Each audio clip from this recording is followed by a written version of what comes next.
Hello everyone, योग academy आप सभी का स्वागत है। आज है 17 नवंबर और आज हम 17 नवंबर के करंट अफेयर के बारे में बात करेंगे और इसी के साथ हम महत्वपूर्ण पुस्तकों और लेखकों के बारे में भी बात करेंगे। दोस्तों, इस वीडियो की पीडीएफ आप हमारे टेलीग्राम ग्रुप से डाउनलोड कर सकते हैं। टेलीग्राम ग्रुप की लिंक आपको डिस्क्रिप्शन से मिल जाएगी। चलिए दोस्तों, शुरू करते हैं। पहला क्वेश्चन है, हाल ही में राष्ट्रीय प्रेस दिवस कब मनाया गया? तो अभी हाल ही में नेशनल प्रेस डे मनाया गया। तो ये कब मनाया गया? ये मनाया गया 16 नवंबर को। तो इसका बी ऑप्शन राइट आंसर होगा। हर साल 16 नवंबर को राष्ट्रीय प्रेस दिवस मनाया जाता है। विश्व प्रेस दिवस जो है वो 3 मई को मनाया जाता है। भारत का पहला जो समाचार पत्र था उसका नाम था बंगाल गजट। ये भारत का पहला समाचार पत्र था और ये जेम्स ऑस्टिन हक्की के द्वारा इसको प्रकाशित किया गया था। इनको फादर ऑफ इंडियन प्रेस के नाम से भी जाना जाता है। 1780 में इसको प्रकाशित किया गया था और रेडियो जो प्रारंभ किया गया था भारत में वो 1927 से प्रारंभ किया गया था और 1997 से प्रसार भारती की शुरुआत की गई थी। जो केसरी और मराठा समाचार पत्र है उसको बाल गंगाधर तिलक ने शुरू किया था। कहाँ से किया था? ये बम्बई से इसको शुरू किया था, केसरी और मराठा को समाचार पत्र को। चलिए दोस्तों, नेक्स्ट क्वेश्चन की बात करते हैं। हाल ही में पीएम नरेंद्र मोदी ने किस राज्य में 151 इंच लंबी स्टेच्यू ऑफ पीस का अनावरण किया है? जो किया है वो राजस्थान में किया है। जैन आचार्य विजय वल्लभ सुरेश्वर महाराज के 151 जयंती को अंकित करने के लिए इसका अनावरण किया है। अष्ट धातु से निर्मित है और इसमें सबसे ज्यादा जो है वो तांबे का यूज किया गया है। चलिए दोस्तों, राजस्थान की बात करते हैं। तो राजस्थान में इंदिरा रसोई योजना भी प्रारंभ है जिसमें 8 रुपए में भरपेट भोजन खिलाया जाता है ना। राजस्थान है, राजस्थान का जयपुर को विश्व धरोहर के रूप में शामिल किया गया था और सुपोषित माँ अभियान जो है ओम बिरला के द्वारा शुरू किया गया था कोटा से। ये रहा मैप में राजस्थान। और राजस्थान का जो सबसे बड़ा शहर है वो है जयपुर और राजस्थान की जो राजधानी है वो भी क्या है? जयपुर है। इसकी जनसंख्या घनत्व की बात करें तो 200 व्यक्ति प्रति किलोमीटर इसका जनसंख्या घनत्व है। जिले क्षेत्रफल की बात करें तो 3,42,239 किलोमीटर स्क्वायर इसका क्षेत्रफल है। राजभाषा की बात करें तो हिंदी यहाँ की राजभाषा है और ब्रज भाषा भी है। गठन की बात करें तो इसका जो गठन हुआ था वो 1 नवंबर 1956 को हुआ था। सरकार की बात करें तो राजस्थान सरकार की बात करें तो राज्यपाल यहाँ के हैं कालराज मिश्रा और मुख्यमंत्री हैं अशोक कुमार गहलोत जो कि कांग्रेस से हैं। और विधानमंडल की बात करें तो यहाँ की एक सदनीय विधानमंडल है और विधानसभा में सीटें 200 हैं, राज्यसभा में 10 है और लोकसभा में 25 सीटें हैं। और उच्च न्यायालय की बात की जाए तो यहाँ का उच्च न्यायालय राजस्थान उच्च न्यायालय जो कि जोधपुर में। चलिए दोस्तों, नेक्स्ट क्वेश्चन की बात करते हैं। हाल ही में लुइस हैमिल्टन ने 7वां F1 फार्मूला 1 जिसे कहा जाता है वर्ल्ड चैंपियनशिप जीतकर किसकी बराबरी कर ली है? तो अभी इन्होंने अपना 7वां फार्मूला 1 वर्ल्ड चैंपियनशिप जीत लिया है और इन्होंने जो बराबरी की है वो की है माइकल शुमाकर की जो कि जर्मनी के हैं जो कि, और उनकी अभी बराबरी कर ली गई लुइस हैमिल्टन के द्वारा। और लुइस जो हैमिल्टन है वो मर्सिडीज के ड्राइवर है और जिन्होंने मर्सिडीज जो ज्वाइन की थी वो 2013 में की थी और वहीं से इनका जीवन काफी तेजी से आगे बढ़ा है। और ये जो है वो कि यूनाइटेड किंगडम के हैं और इन्होंने जो जीती है चैंपियन वो 7 बार जीती है और इन्होंने 4 बार तो लगातार जीती है। 2017, 2018, 2019, 2020 इन्होंने 4 बार फार्मूला 1 रेस लगातार जीती। और इससे पहले इन्होंने सबसे पहले 2008 में जीती थी, फिर इसके बाद 2014 में जीती थी, फिर 2015 में इनके द्वारा जीती गई थी चैंपियनशिप। दोस्तों, इस बार का इनका 94वां खिताब था ये। हाल ही में QRSA मिसाइल का परीक्षण किया गया है। ये किस प्रकार की मिसाइल है? तो दोस्तों, अभी हाल ही में QRSAM इसका जो फुल फॉर्म होता है वो होता है quick reaction surface to air missile, इसका फुल फॉर्म होता है। और ये किस प्रकार की मिसाइल है? ये सतह से हवा में वार करने वाली मिसाइल है। इसका अभी हाल ही में परीक्षण किया गया है उड़ीसा से, और उड़ीसा के जो बालासोर तट है वहां से इसका परीक्षण किया गया है। चलिए नेक्स्ट क्वेश्चन देखते हैं। KMS 2020 के अनुसार सबसे ज्यादा धान का उत्पादन करने वाला राज्य कौन सा है? तो जो सबसे ज्यादा धान का उत्पादन करने वाला राज्य है दोस्तों वो है पंजाब। पंजाब में सबसे ज्यादा धान उत्पादित की गई है। चलिए ये रहा मैप में पंजाब। पंजाब की राजधानी है चंडीगढ़।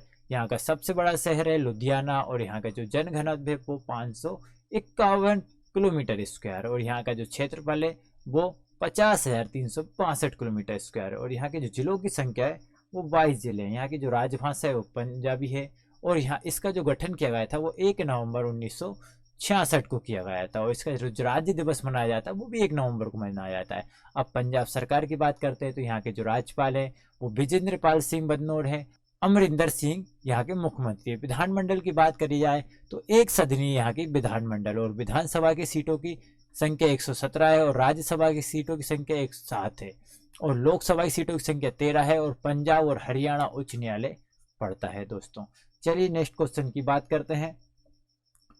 किस राज्य की लोनार झील को रामसर साइटों में शामिल कर लिया गया है? तो अभी हाल ही में लोनार झील जो कि महाराष्ट्र की है उसको रामसर साइटों में शामिल कर लिया गया है। ये 40 भी है। इससे पहले कौन सी साइट शामिल की गई थी? बिहार की कांवर झील, जो कि बिहार की पहली साइट थी, इसको शामिल की गई थी बिहार की कांवर झील को। ये जो लोनार झील है वो उल्कापिंड के गिरने से इस झील का निर्माण हुआ था। चलिए दोस्तों ये महाराष्ट्र में बात करते हैं महाराष्ट्र की। महाराष्ट्र के जो महाराष्ट्र की राजधानी वो मुंबई है, और इसका जो गठन किया गया था 1 मई 1960 को किया गया था, और इसका जो राज्य दिवस मनाया जाता है वो 1 मई को मनाया जाता है। इसमें जो जिलों की संख्या है वो 36 है, और इसकी जो शीतकालीन राजधानी है वो नागपुर है, याद रखना। तो यहाँ के जो राज्यपाल है वो भगत सिंह कोश्यारी हैं, और मुख्यमंत्री हैं उद्धव ठाकरे। और भगत सिंह कोश्यारी ने अभी राजेंद्र डाडा के द्वारा लिखी गई पुस्तक का अनावरण भी किया था।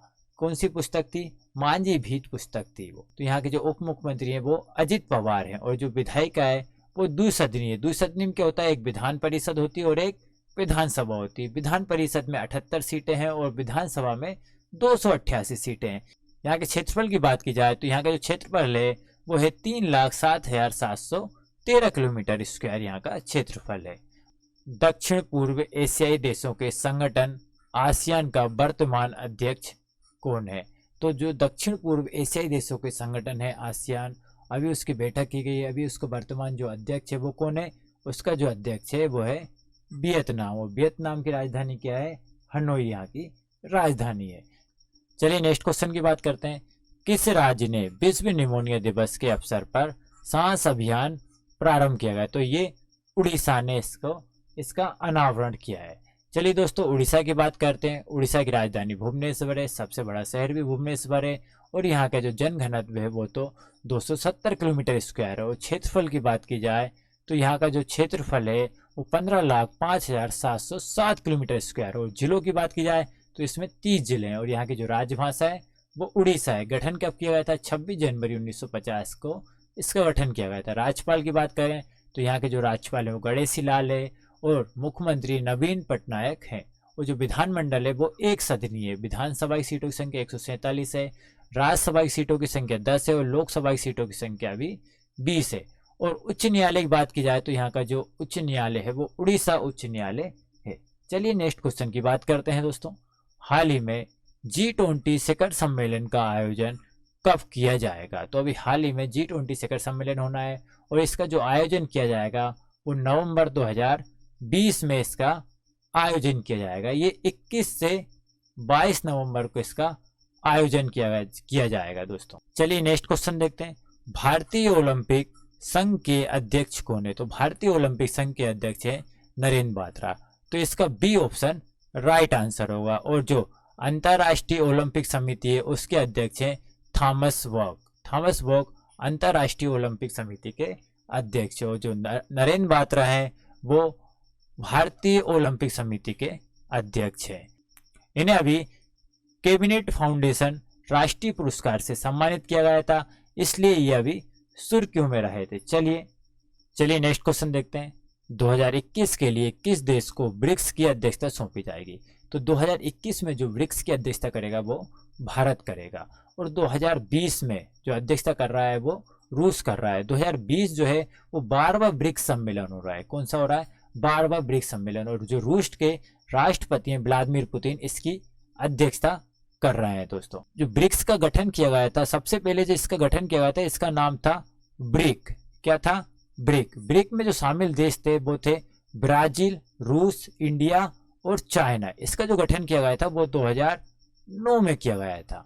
फिर इसके बाद 2015 में इससे क्या जुड़ गया? साउथ अफ्रीका इससे जुड़ गया। तो फिर हो गया ये क्या? ब्रिक्स हो गया। क्या हो गया? ब्रिक्स हो गया। और जो इसके जो राष्ट्र की जो अध्यक्षता करते हैं वो भी इसी सीक्वेंस में करते हैं। सबसे पहले अध्यक्षता कौन करेगा? ब्राजील करेगा। अभी कौन कर रहा है? 2020 में रूस कर रहा है। फिर इसके बाद 2021 में इंडिया करेगा, 2022 में चाइना करेगा, और फिर 2023 में कौन करेगा? साउथ अफ्रीका करेगा। फिर 2000 ऐसे फिर से रिपीट होने लगता है ये। तो इस तरीके से ये चलता है। इंडिया ने अभी तक इसकी जो अध्यक्षता की है वो 2012 में कर चुका है, 2016 में भी कर चुका है, और 2021 में अब इसकी अध्यक्षता करेगा। दोस्तों, नेक्स्ट क्वेश्चन देखते हैं। हाल ही में रवि बेलगिरी का निधन हो गया है, वह किस क्षेत्र से संबंधित थे? तो दोस्तों, अभी इनका हाल ही में निधन हो गया है और ये पत्रकार और लेखक थे। इसका जो आंसर होगा वो सी होगा। दोस्तों, चलिए अब देखते हैं क्विज रिवीजन 16 नवंबर 2020 के। पहला क्वेश्चन, भारत का पहला चंदन संग्रहालय किस राज्य में स्थापित किया है? तो कर्नाटक के मैसूर में इसको स्थापित किया गया है। किस राज्य के मुख्यमंत्री ने प्रोजेक्ट ईयरकेयर का अनावरण किया? तो हरियाणा के मुख्यमंत्री मनोहर लाल खट्टर के द्वारा इसका अनावरण किया गया है। कौशल प्रशिक्षण कार्यक्रम की शुरुआत किस मंत्रालय के द्वारा की गई? तो ये कौशल विकास और उद्यमिता मंत्रालय के द्वारा इसकी शुरुआत की गई है। आत्मनिर्भर भारत रोजगार योजना की शुरुआत किसने की है? तो वित्त मंत्री निर्मला सीतारमण के द्वारा की गई है। किस राज्य के पूर्व सीएम संचमन लिम्बू का निधन हुआ है? तो ये सिक्किम के सीएम थे और ये चौथे सीएम था, अभी इनका हाल ही में निधन हुआ है। आरसीईपी में शामिल देशों की संख्या कितनी? तो आरसीईपी में शामिल देशों की संख्या 15 है और भारत इससे 2019 में अलग हो गया था। हाल ही में किस देश ने EOS, ये होता है अर्थ ऑब्जर्वेशन सैटेलाइट, का सफलतापूर्वक लॉन्च किया? तो यही भारत ने किया है। हाल ही में गुलजार के जीवन पर लिखी किताब का क्या नाम है? तो बोस्कीवाना इनकी जीवन पर लिखी गई किताब का नाम है, और जो बोस्कीवाना है वो मुंबई में स्थित इनका घर का नाम है। आ प्रोमिस्ड लैंड पुस्तक के लेखक कौन है? तो बराक ओबामा आ प्रोमिस्ड लैंड पुस्तक के लेखक हैं, जो कि 17 नवंबर को लॉन्च की जाएगी। IRCTC द्वारा भारत दर्शन यात्रा का शुभारंभ कब किया जा रहा है? तो ये दिसंबर 2020 में किया जा रहा है। 15वें पूर्वी एशियाई सम्मेलन में भारत का प्रतिनिधित्व किसने किया था? तो भारत का प्रतिनिधित्व S जयशंकर के द्वारा किया गया है। ये 18 देशों की मीटिंग हुई है। चलिए नेक्स्ट देखते हैं। हाल ही में म्यांमार में हुए चुनाव में किस पार्टी ने जीत दर्ज की? तो अभी हाल ही में म्यांमार में चुनाव हुए थे और national league for democracy party ने जीत दर्ज की, NLD पार्टी। और ये पार्टी जो है वो आंग सान सू की पार्टी है, जिनके नोबेल पुरस्कार विजेता हैं ये। WHO के द्वारा किस देश में पारंपरिक औषधि के वैश्विक केंद्र की स्थापना की गई? तो ये भारत में इसकी स्थापना की गई WHO के द्वारा। किस मंत्रालय के द्वारा #लोकल फॉर दिवाली अभियान का शुभारंभ किया गया? तो अभी #लोकल फॉर दिवाली अभियान का शुरुआत वस्त्र मंत्रालय के द्वारा किया गया। जो वस्त्र मंत्री हैं वो है स्मृति ईरानी। PM कुसुम योजना किस मंत्रालय के अधीन आती? तो PM कुसुम योजना ये नवीन और नवीकरणीय मंत्रालय के अधीन आती है। किस देश के शहादत रहमान ने अंतर्राष्ट्रीय बाल शांति पुरस्कार जीता? तो ये बांग्लादेश के थे और इन्होंने अभी हाल ही में अंतर्राष्ट्रीय बाल शांति पुरस्कार जीत लिया गया है। बिहार में 7वीं बार मुख्यमंत्री पद की शपथ कौन लेंगे? तो अभी बिहार में जो मुख्यमंत्री बन चुके हैं वो बने हैं नीतीश कुमार। हाल ही में सोफिया ओपन का खिताब किसने जीता था? सोफिया ओपन का खिताब जेनिक सिनर ने जीता, जो कि इटालियन खिलाड़ी थे। हाल ही में सौमित्र चटर्जी का निधन हो गया, वह किससे संबंधित थे? ये अभिनेता थे और अभी इनका 85 साल की उम्र में निधन होगा। ये बंगाली अभिनेता थे और इनको 2012 में दादा साहब फाल्के पुरस्कार से सम्मानित किया गया था और पद्म भूषण भी मिल चुका है इनको 2004 में, और इनको 3 बार नेशनल अवार्ड से भी सम्मानित हैं ये। अब देखते हैं पुस्तक और लेखक जो काफ़ी इम्पोर्टेंट है। चलिए, ये रहे पुस्तकें, 9 पुस्तकें हैं आज के सेशन में जो कि काफ़ी महत्वपूर्ण है। चलिए शुरू करते हैं। चलिए पहली बुक देखते हैं। पहली बुक है कर्म योद्धा। वो जो कर्म योद्धा बुक है वो नरेंद्र मोदी जी के जीवन पर लिखी गई है और इसको जो लिखा है वो कैबिनेट मंत्रियों के द्वारा इसको लिखा गया और इसका जो अनावरण किया था वो गृह मंत्री अमित शाह के द्वारा किया गया था। और कैबिनेट मंत्री कौन कौन है? स्मृति ईरानी, प्रकाश जावड़ेकर, नितिन गडकरी, डॉक्टर हर्षवर्धन, विजय रूपाणी और रमेश पतेंग के द्वारा इस पुस्तक को लिखा गया है, कर्म योद्धा को। और इसका जो अनावरण किया है वो गृह मंत्री अमित शाह के द्वारा किया गया है। और प्रधानमंत्री जी की एक और बुक थी, इसका नाम है एग्जाम वॉरियर्स। एग्जाम जो वॉरियर्स पुस्तक है वो किसके? प्रधानमंत्री नरेंद्र मोदी जी की है। काफ़ी इंपॉर्टेंट क्वेश्चन है एग्जाम वॉरियर्स। चलिए अब बात करते हैं अनुपम खेर की पुस्तक का नाम। अनुपम खेर की जो पुस्तक है अभी वो लिखी गई है your best day is today. ये अनुपम खेर के द्वारा लिखी गई पुस्तक है और अनुपम खेर में इन्होंने लॉकडाउन में जो समय बिताया है उस पर इस पुस्तक में लिखा गया है। चलिए नेक्स्ट देखते हैं। ये पुस्तक है शशि थरूर जी की और इस पुस्तक का जो नाम है वो है द बैटल ऑफ बिलोंगिंग। ये पुस्तक शशि थरूर के द्वारा लिखी गई। शशि थरूर ने ही द पैराडॉक्सिकल प्राइम मिनिस्टर लिखा था और द हिंदू में भी इनके द्वारा लिखा गया था। पैक्स इंडिया भी इन्हीं के द्वारा लिखा गया था और द ग्रेट इंडिया नोवेल इनके द्वारा लिखी गई और इनको नेहरू के ऊपर लिखा था इन्होंने, Nehru the innovation of India. ये शशि थरूर की काफ़ी इंपॉर्टेंट बुक है, आप इनको याद रखना। चलिए नेक्स्ट देखते हैं।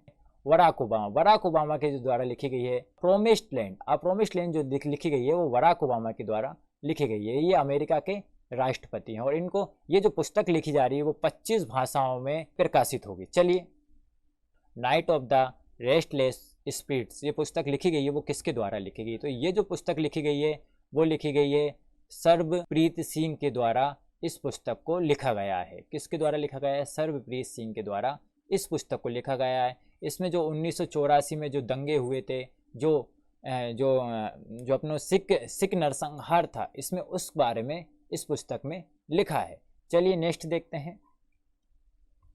बाय बाय कोरोना जो पुस्तक लिखी है वो प्रदीप कुमार श्रीवास्तव के द्वारा लिखी गई है। इसमें कोरोना से संबंधित जागरूकता के बारे में लिखा है, जिसका जो अनावरण किया गया है वो यूपी की राज्यपाल आनंदीबेन पटेल के द्वारा किया गया है। चलिए नेक्स्ट देखते हैं। नेक्स्ट जो बुक है वो है पोर्ट्रेट्स ऑफ पावर जो पुस्तक लिखी गई है वो एन के सिंह के द्वारा लिखी। एन के सिंह का जो नाम है वो है नंद किशोर सिंह। ये जो कि हैं ये अर्थशास्त्री हैं। कौन है? ये अर्थशास्त्री हैं और इनके द्वारा ये पुस्तक लिखी। ये इनकी आत्मकथा है, जो भी इनकी जर्नी रही है अपने जीवन में जो राजनीतिक समय में, तो उसके बारे में इसमें लिखा गया है। ये 15वें वित्त आयोग हैं। अभी प्रेजेंट टाइम पे कौन से 15वें वित्त आयोग हैं और अटल बिहारी वाजपेयी सरकार में 1998 से 2001 में ये सचिव रह चुके हैं। एक बात और याद रखना, तो जापान का जो सर्वश्रेष्ठ राष्ट्रीय सम्मान है कौन सा है? The order of the rising sun, gold and silver star से इनको सम्मानित किया गया था 2016 में। चलिए नेक्स्ट देखते हैं। रिलेंटलेस पुस्तक किसके द्वारा लिखी गई है? तो ये लिखी गई है यशवंत सिन्हा के द्वारा लिखी गई है। ये भी वित्त मंत्री रह चुके हैं। किसके समय में? ये अटल बिहारी वाजपेयी की सरकार में ये वित्त मंत्री रह चुके हैं और इनके द्वारा इनकी एक आत्मकथा लिखी गई है। ये थी कुछ इंपॉर्टेंट बुक। अब बात करते हैं महत्वपूर्ण दिन की। चलिए पहला देखते हैं अपन सितंबर माह का। 1 सितंबर को राष्ट्रीय पोषण सप्ताह मनाया जाता है और 2 सितंबर को विश्व नारियल दिवस के रूप में मनाया जाता है और 5 सितंबर को क्या मनाया जाता है? शिक्षक दिवस मनाया जाता है। ये राष्ट्रीय शिक्षक दिवस मनाया जाता है 5 सितंबर को। और 8 सितंबर को अंतर्राष्ट्रीय साक्षरता दिवस मनाया जाता है और 8 ही सितंबर को विश्व भौतिक चिकित्सा दिवस भी मनाया जाता है और 14 सितंबर को विश्व प्राथमिक चिकित्सा दिवस मनाया जाता है और 14 सितंबर को हिंदी दिवस मनाया जाता है। काफ़ी इंपॉर्टेंट है, काफ़ी बार ये सवाल आता है। चलिए नेक्स्ट देखते हैं। 15 सितंबर को इंजीनियर्स डे मनाया जाता है। 15 सितंबर को ही अंतर्राष्ट्रीय लोकतंत्र दिवस भी मनाया जाता है। 16 सितंबर को विश्व ओजोन दिवस मनाया जाता है, काफ़ी इंपॉर्टेंट है। 21 सितंबर को अंतर्राष्ट्रीय शांति दिवस मनाया जाता है और 27 सितंबर को विश्व पर्यटन दिवस मनाया जाता है, ये भी इंपॉर्टेंट है। 28 सितंबर को विश्व रेबीज दिवस के रूप में मनाया जाता है। 29 सितंबर को विश्व हृदय दिवस मनाया जाता है और 30 सितंबर को अंतर्राष्ट्रीय अनुवाद दिवस मनाया जाता है। अब बात करेंगे अक्टूबर माह के दिवस के बारे में। 1 अक्टूबर को वृद्ध व्यक्तियों का अंतर्राष्ट्रीय दिवस मनाया जाता है और 1 अक्टूबर को विश्व सहकारी दिवस मनाया जाता है। 2 अक्टूबर को लाल बहादुर शास्त्री जयंती मनाई जाती है और 2 अक्टूबर को ही गांधी जयंती के रूप में मनाया जाता है और 2 अक्टूबर को अहिंसा का अंतर्राष्ट्रीय दिवस मनाया जाता है और 3 अक्टूबर को विश्व प्रकृति दिवस के रूप में मनाया जाता है और 3 को ही जर्मन एकता दिवस मनाया जाता है और 4 को विश्व पशु कल्याण दिवस मनाया जाता है और 5 को विश्व परिवेश दिवस के रूप में मनाते हैं। चलिए 5 अक्टूबर को ही विश्व शिक्षक दिवस के रूप में मनाया जाता है और 6 अक्टूबर को विश्व वन्य प्राणी दिवस के रूप में मनाया जाता है और 8 अक्टूबर को भारतीय वायुसेना दिवस के रूप में मनाया जाता है। 9 अक्टूबर को विश्व डाक दिवस के रूप में मनाया जाता है और 10 अक्टूबर को विश्व मानसिक स्वास्थ्य दिवस के रूप में मनाया जाता है और 10 ही अक्टूबर को विश्व दृष्टि दिवस के रूप में मनाया जाता है और 11 अक्टूबर को अंतर्राष्ट्रीय बालिका दिवस के रूप में मनाया जाता है। 14 अक्टूबर को विश्व मानक दिवस के रूप में मनाया जाता है और 15 अक्टूबर को ग्लोबल हैंड वॉशिंग डे के रूप में मनाया जाता है और 15 अक्टूबर को ही विश्व छात्र दिवस मनाया जाता है। चलिए नेक्स्ट देखते हैं। 16 अक्टूबर को विश्व खाद्य दिवस मनाया जाता है। 17 अक्टूबर को अंतर्राष्ट्रीय गरीबी उन्मूलन दिवस मनाया जाता है और 21 अक्टूबर को विश्व आयोडीन अल्पता दिवस मनाया जाता है और 23 अक्टूबर को तिल दिवस या मोल दिवस के रूप में मनाते हैं।